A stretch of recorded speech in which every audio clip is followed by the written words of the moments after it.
کہ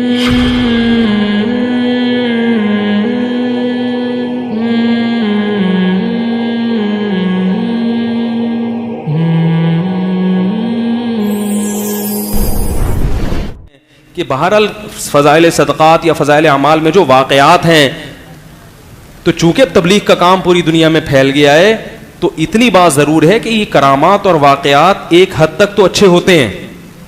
جیسے میں اب ہر بیان، میں نے ایک دفعہ بیان کر دیا شہداء کے خون کی خوشبو یا وہ فرشتے اترے، اب میں ہر بیان میں فرشتے، خون اور بیٹری چارج اور فلانے قصے ہی لے کے بیٹھا رہوں گا، یہ کیا ہو جائے گا؟ غلو ہو جائے گا. بھائی اصل چیز کیا ہے؟ لوگوں کو قرآن و حدیث بتاؤ. کبھی کبھی لوگوں کو ترغیب دینے کے لیے کسی بزرگ کا کوئی واقعہ.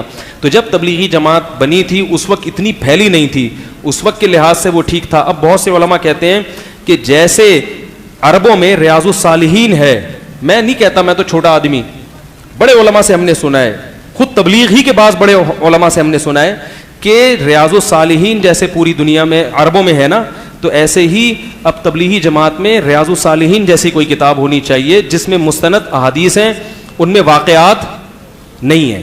تاکہ کیونکہ اب لوگوں کا وہ ظرف نہیں ہے، سمجھ نہیں پاتے لوگ بات، بعض دفعہ اس سے غلط نتیجہ نکال لیتے ہیں، بعض دفعہ اس کرامت کو بزرگی کا معیار سمجھ بیٹھتے ہیں. تو اب ایک ایسی کتاب ہونی چاہیے جو سب لوگوں کے لیے قابل قبول ہو. اس سے تبلیغ کا کام اور زیادہ پھیل جائے گا. تو یہ ایک رائے ہے، تبلیغ بزرگ اس کو مانے ٹھیک ہے، نہیں مانے تو ان کی مرضی، وہ زیادہ بہتر اس کام کو. اتنی رائے تو دی جا سکتی ہے جو ہم بھی دیتے ہیں کہ بھئی یہ فضائل اعمال کے بجائے کیا ہونی چاہیے؟ ریاض الصالحین. اس میں بخاری مسلم کی صحیح احادیث ہیں، تو اس پہ کوئی انگلی بھی نہیں اٹھا سکتا، اور اس میں بالکل مستند روایتیں ہیں، اس میں بہت سارے دن اور رات کے اعمال ہیں، تو وہ زیادہ ہے. فضائل اعمال میں ضعیف احادیث بھی ہیں، تو حضرت شیخ الحدیث کی رائے یہ تھی کہ فضائل اعمال میں فضائل میں ضعیف حدیثیں بھی چلتی ہیں.